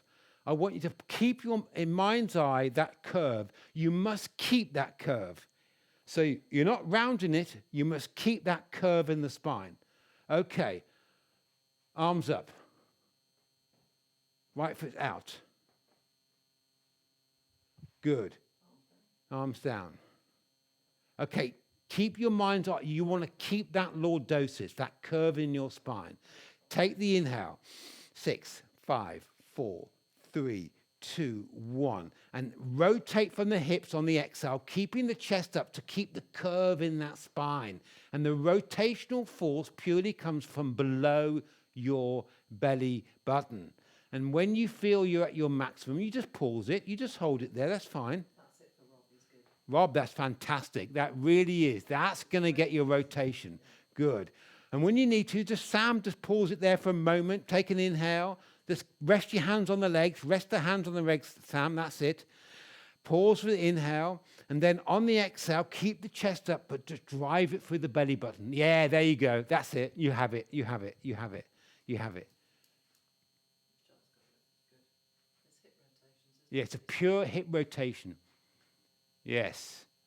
I know it's a bit disconcerting how how crappy our hip rotations are. I get that. But you have to live with that, I'm afraid. But it will get better. Your hip rotation will get better. Now also, I want you to drive your bum up to the ceiling. Drive your bum up to the ceiling and feel your legs coming out of the hip socket. Can you feel your legs coming out of the hip socket? Your heels will come off the floor. In fact, you need your heels to come off the floor. Get the heels off the floor. There you go. Winnie, that's good. You're definitely connecting with that. Okay. And change. Good. Shake that out. Shake that out. Shake it out. Shake it out. Shake it out. Shake it out. Actually, I want to do that one more time because I do want you to. Now because there's quite a few complex elements. You think it's a hip hinge, it's complex things. As I said to you before, in nearly all postures, there's two prominent forces, and unless it's gravity, if I want to just lengthen my spine, there's the one force. The other force is gravity pulling me down. I can't control that. But in all postures, there is two forces, and in this one, the one is. Well, there's more than one here. One is this rotation which comes from here, down here. But the other one is this bum is being pulled up to the ceiling, advancing that rotational. So you've got to feel this leg coming out, driving out of the hip socket. So the heels have to be slightly off the floor. And don't forget here, I've not told you once to focus on your hamstring stretch, because that is not important. Because the hamstrings do get stretched, but it's never in your mind's eye. It's just not important. Because if you make it in your mind's eye, what happens is the body starts to actively kind of position the body to create what is in your mind you think is important. So the body will, I need to stretch my hamstrings. So the body goes, to do that, I need to push the bum back more, I need to lean back more, and then I need to do that more. Oh, there we are. That's a greater stretch. Yeah, but it's not stretching your hamstrings is not going to be good. In fact, this one posture, for most people, makes their tight hamstrings even tighter because they think stretching out tight hamstrings is the cure to tight hamstrings. And it's not. It's just not. I mean, the research is absolutely blindingly clear on this. What they need is a gentle stimulus. And in essence, when you target your effort on rotating, the hamstrings do get a light stretch, which is what they need, because your primary focus is on expanding out the posture and not stretching into it. Okay, let's do that one more time. So this time, remember, you're trying to lift the bum up as you rotate. Okay, arms up, right foot steps to the right, arms down. Pigeon toe the feet in. Good. Now first, relax the glutes, get the hips forward, relax the back muscles and pre-open the spine. Just suck in the stomach and really find your inner core lengthening. Okay, take the inhale, 6, 5, 4, 3, 2, 1. Chest expand, exhale, rotate, chest up, rotate, and as soon as you feel you've got access to your bum, pull the bum up to the ceiling to pull the legs out of the hip socket. As you pull from that rotation, yes, Sam, that was a good engagement right there. Just rotate from the hip, pulling the... You have to come down a little bit to be able to get the access to the hips and pull them up. That's it. Pause. Winnie, can you get your weight forward slightly more? Just a fraction forward more. So what? Yes, there. That's it. And now kind of drive down for your belly button, lifting the hips up. There you go. That's it. There you have it. You have it. Yes, you have it. I know you're probably screaming at me and you're under your breath thinking, oh, God damn it. This is not good.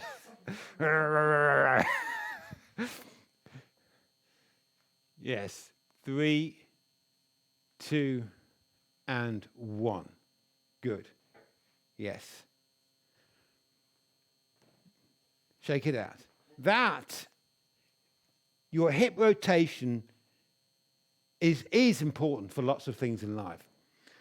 But just coming down, forcing your body around, just damages your spine. And actually, it doesn't improve your hip rotation either. And you make your hamstrings even tighter. So the standard way we do that posture in Bikram literally does not serve pretty much anyone. Doesn't get you. But when you expand out to the framework of that, it's a completely different story and a different conversation. What's the next one? Standing head to knee. Standing head to knee. Any questions, anyone, before I kind of crack on? Any questions? I love questions. I do like questions. Give me questions. No questions. Oh. No, I'm going to have to move on. I'm going to do standing. Head to knee. It's the straight leg and the neutral. Straight leg. Okay, straight leg. What time is it? Yeah, straight leg. Standing forehead to knee. Standing forward to knee. Okay. Let's, first of all, standing posture is one leg. Let's kind of knock into touch the whole lifting the kneecap up, contracting the thigh. For many reasons, you never, ever want to contract the thigh and lift the kneecap up. I mean, I could go on and on and on, the reasons why. For one of the big reasons is, it's your conscious mind, and I do this, I cover a lot in this in my big immersion program. I talk how the brain has evolved over millions of years, and we've got this conscious thinking mind and this reptilian brain back here. And this reptilian brain, they're kind of like two distinct parts of the brain. This reptilian brain does everything by automatic. It can run away from danger in the blink of an eye before the thinking mind has even had time to think, oh yeah, oh look, that's a tiger. The reptilian brain's thought that and gone, poof, gone. So, but it's this reptilian brain that controls this body, not your thinking mind. We just ask that reptilian brain to move this thing. So what do we think we are doing when us thinking brain, think it's good to tell our reptilian brain to contract something? Which is like, you don't know anything about that. Just tell me to get the leg straight and I'll figure that out. And it does do. So, and I want to prove that to you. I want you to all just shift your body weight onto your left leg and lift the chest up. And lift your right leg up. And now I want you to focus on lifting your standing leg out of the hip socket. Lift the standing leg out of the hip socket and relax the leg. Relax it. Totally relax the leg. Totally relax. And in fact, I want you to feel your ankles opening so the heels are slightly lifting off the floor. Lift the heels off the floor fractionally. Lift the heels off the floor. Heels off the floor. Heels off the floor. Relax the leg. Can you relax the leg? Relax the leg. Relax the leg. Okay. And lift up. Okay. Drop down. Shake that out. Shake that out. Can't quite see Michelle there. Looked like she had a question mark. Can you step back more and I can see your knee? I want to see your knee. Yes, you. Yes, you. You in California. Sunny California. Okay, here we go. I want you to shift your weight onto that other leg, because shift onto the other leg, lift the left leg up, and try and lift the standing leg out of the hip socket. So you're lifting out. And see how relaxed you can get your leg muscles. So you're really tuning into your inner leg muscles, because the kneecap's not lifted. My kneecap's not lifted. My surface muscles of my leg is basically relaxed, totally relaxed. But my standing leg is absolutely perfectly straight. Good. Perfect. Leg down. Okay. Now, I'm now going to get you to, we're going to do that again. And I want you to, this is what I want you to do. I'm going to demonstrate it first, and then we're going to do this. I want you to shift your body weight onto one leg, lengthen the spine, get that leg out the hip, lift up, and then I want you to observe your lower spine, and then bend the knee, and then come back up again, and then bend the knee, and come back up again. We're going to do that 3 times. Okay, here we go. Body weight onto your left leg, lift the right leg up. Okay, now plant your mind on your lower spine and just fractionally bend the knee, just as much as you can, and come back up again. Come back up again. Do that again. Go down and come back up again. Okay. Legs down. Okay. Legs down. Did any of you feel any problem in your lower spine? Did anyone feel? No one ever does. No one ever feels any problem in their hips, their lower spine, or anywhere. So why are we forced to lock the leg? Well, I know why. The reason why we're forced to lock the leg is because some people hyperextend back. But they're quite rare, actually. Well, I wouldn't say rare, actually. I wouldn't say rare. It's not. I would say around about 15%, which is not insignificant. Now, for those people, they do have an extra kind of struggle on the hand, and they do have to try and kind of make sure they're not hyperextending back, and because that can damage. But for most people, if the knee bends, it doesn't matter. It really doesn't matter. In fact, some styles of yoga say that in standing postures, there should be a knee bend. There should actively be a B. You should actively bend the knee. So there is no right and wrong way with this. So if you find that your knee bends, don't worry about it. It's just not important. It really is not important. In time, you will learn, as long as you don't get... What happens is in Bikram that people get fixated with this lock the leg, and it over-consumes everything about the posture. And they never move forward because all they're doing is locking the leg, and it becomes a game of pure frustration because they can't lock the leg. They can't lock the leg. Well, you don't need to lock the leg. As long as you don't hyperextend back, and I didn't see anyone here hyperextend back, so I can't see, none of you did. So if you did, I would be able to talk you through how to solve that, but there's no point talking about that now because none of you hyperextend back. So that's the standing leg done. The next thing is again, the neutral spine. So in standing forehead to knee, this is the way I prefer this. I lift the leg up. I lift up. Now I need to keep the neutral spine. And I look slightly forward.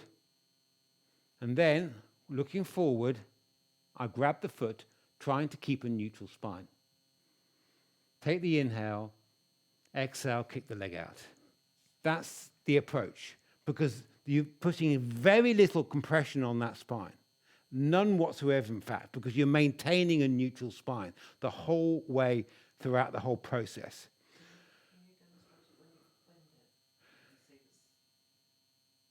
No, let's just try that. Okay. Let's try that. So everyone, can you turn to your side? Side view. And I want you to shift your body weight onto your left leg and lift your right leg up. And try and create the standing leg, lift the leg out the standing leg. Just try to. Just chest up. Tell Sam she can use a chair if she wants to. Sam, you can use a chair if you wish. I have no problem with people using chairs. In my classes online, I insist some people have use of chairs. Okay. Now, look slightly forward and keep a neutral spine. Do not look down. Take an inhale, full lungs, and exhale. Look straight forward, grab the foot. Look straight forward and grab the foot. Yes, neutral spine. That's it.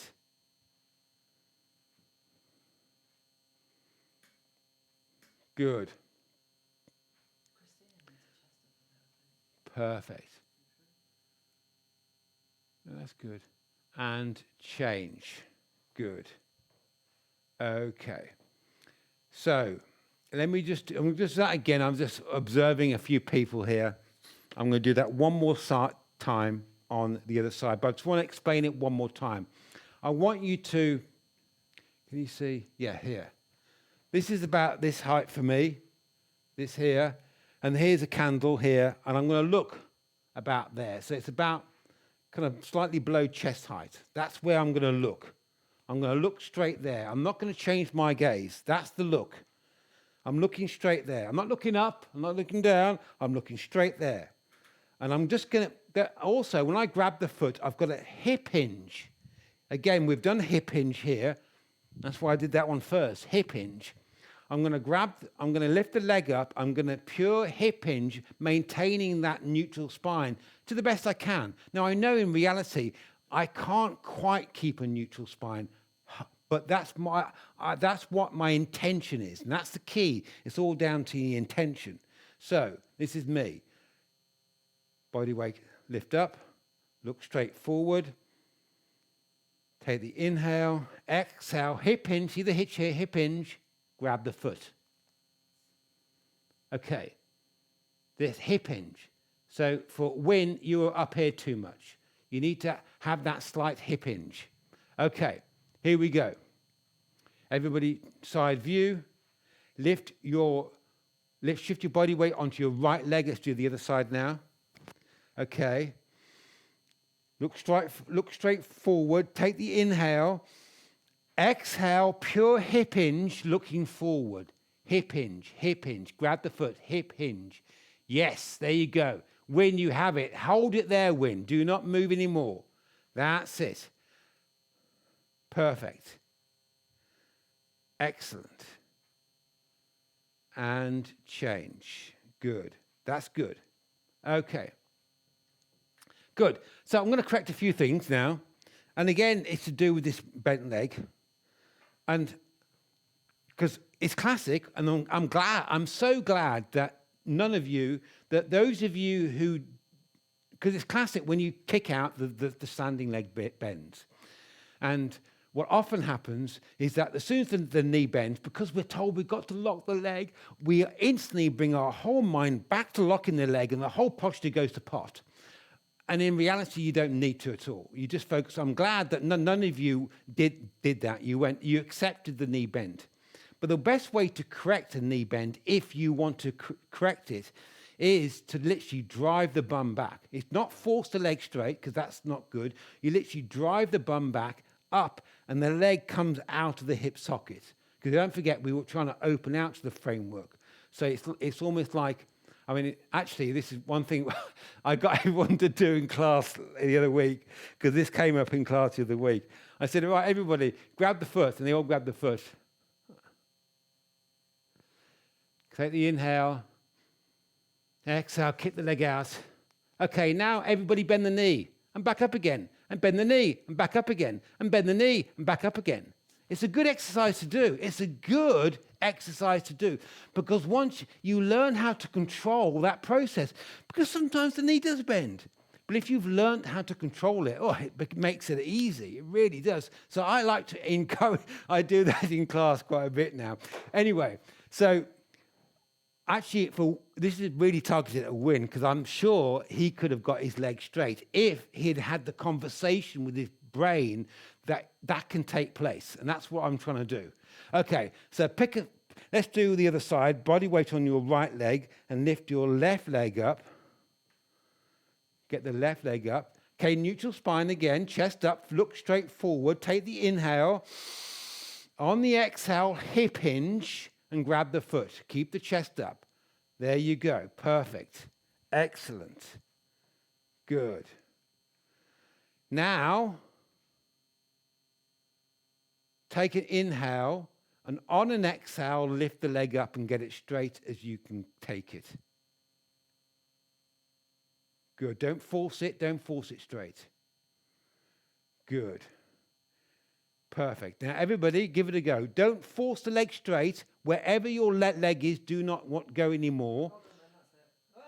And then bend the knee. Bend it and come back up again. Bend the knee, come back up. Oh, it's lovely, isn't it? Oh, yeah, it's brilliant. I can be there all day. Up, down, up, down. Look at that. Look at that control. Do that control. Come back up, Win. Come back up more, Win. Yes. Look at that leg. Your leg is now straight, Win. Perfect. Okay. See, what Win did, he kicked out and his leg was bent and he couldn't quite get it straight. And his kicking leg wasn't straight either, but that's fine. There's nothing wrong with that. And he bent his knee a couple of times. And on the third time he came up, it was straight. I mean, because what this is, again, this is another great thing about the functional approach. What you're doing is retraining your neurological, because half this thing is all about neuromuscular control. And if the brain has not experienced that, how the hell can it learn to correct something which it's never learned to correct before? So you sometimes actively have to put yourself into a position to learn how to come out of it, which is what basically we learned. And that's the same reason, Sam, why I often say to people in my online classes, use a chair, because chairs are good. Because it could be that there's an anxiety going on. It could be, doesn't matter what the reason is. And you go, okay, as soon as you use a framework to hold on to, you go, okay, now do it without it. Oh, yeah, I can do that. Because it's a neurological issue, not a strength issue. Pretty much all issues to do with, people think, oh, it needs more strength. It's not a strength issue, it's a neurological issue. And I do a lot in my private one-to-one classes. I do a lot of strength training. And people say, I can't do press-ups, I haven't got the strength. I go, you have got the strength, you just haven't got the neuromuscular firing patterns to achieve a push-up. So I kind of get them to do push-ups, just doing downstrokes, just to get the neurological firing patterns in place. And then they're off, bang, done. It literally doesn't take long at all. So it purely is a neurological point. You're going to be standing separate leg, forehead to knee to get the rabbit bit. Yes, very, very quickly. I've got time for literally just one more. So, Any questions on that? any questions there, by the way? Because I'm kind of rushing. There's only so much I can do in 2 hours. It really is. But I'm hopefully getting you through the. Yes, there is a question from Michelle. Only one question. She went one, meaning it's only one. Hang on a sec. Hang on. Michelle's got to. You got to unmute. There you go. Yeah.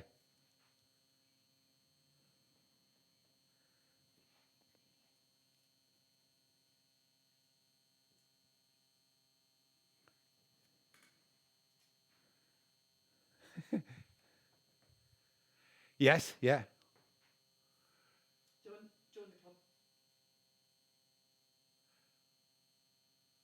Yeah. Sorry, I'm confused by the question a little bit. Can you just repeat it? Is it? Michelle says that her stomach gets in the way. Oh, sorry. Yes, you're talking about the stomach in the way. Oh, I see. Okay. Yes.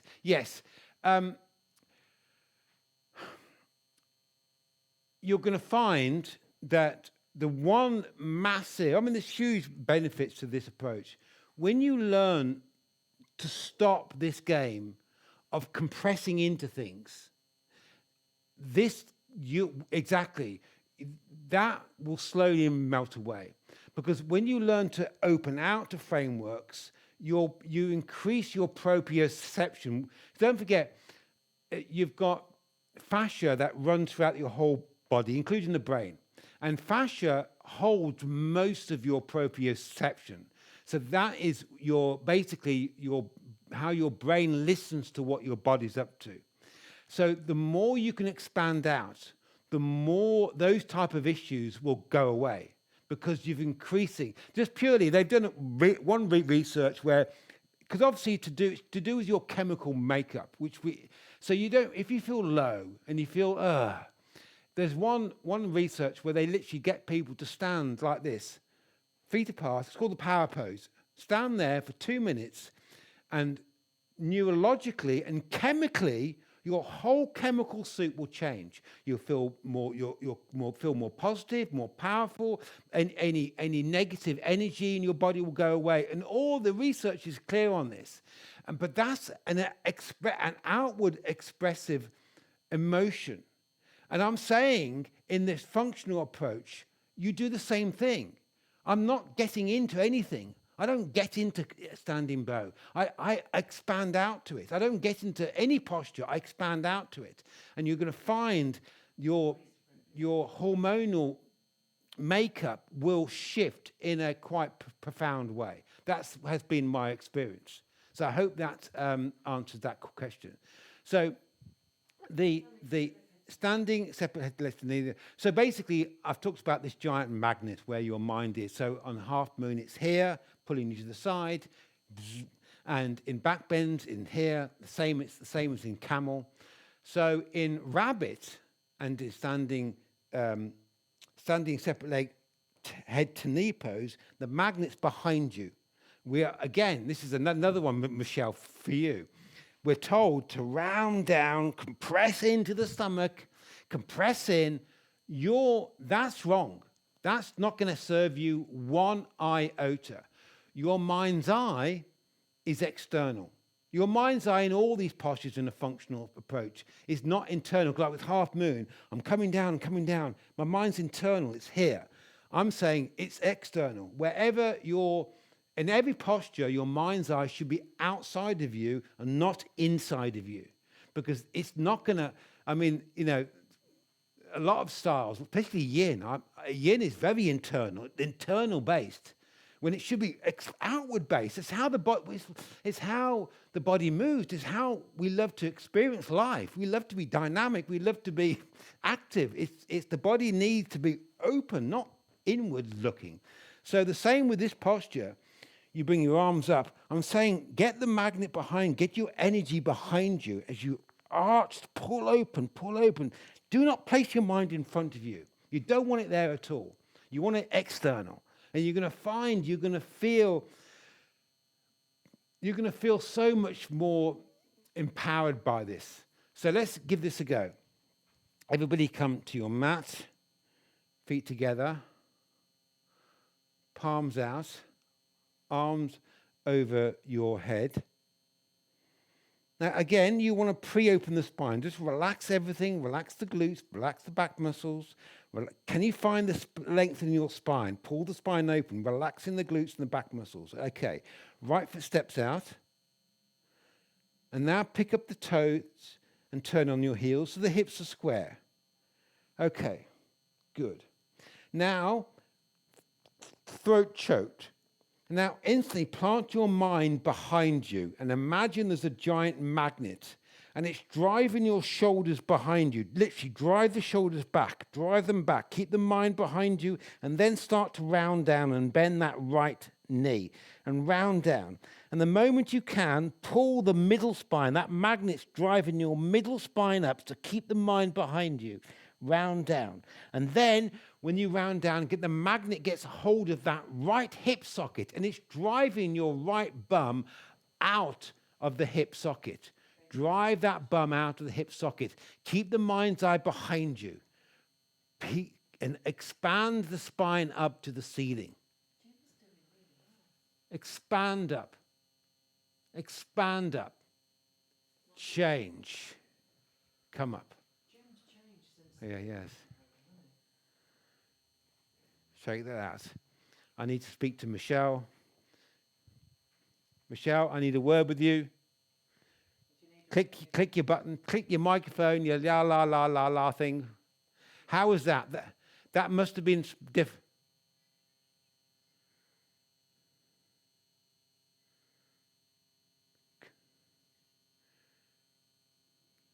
Exactly.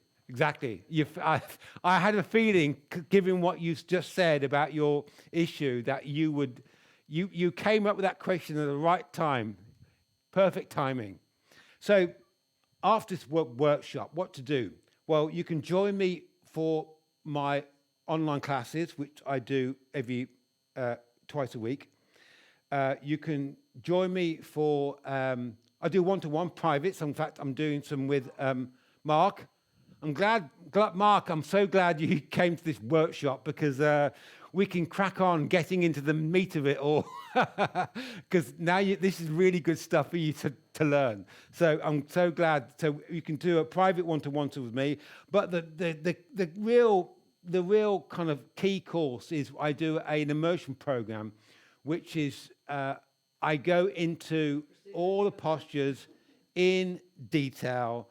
I go through the science. I literally break down the biomechanical framework of the postures. I mean, for instance, I haven't got into triangle, but the biomechanics of triangle pose is quite a complex one because most people can't get the hips square, because if they do, the knee goes out. And if the knee goes out, you bring in tension to the knee, which is not good, because that's not good.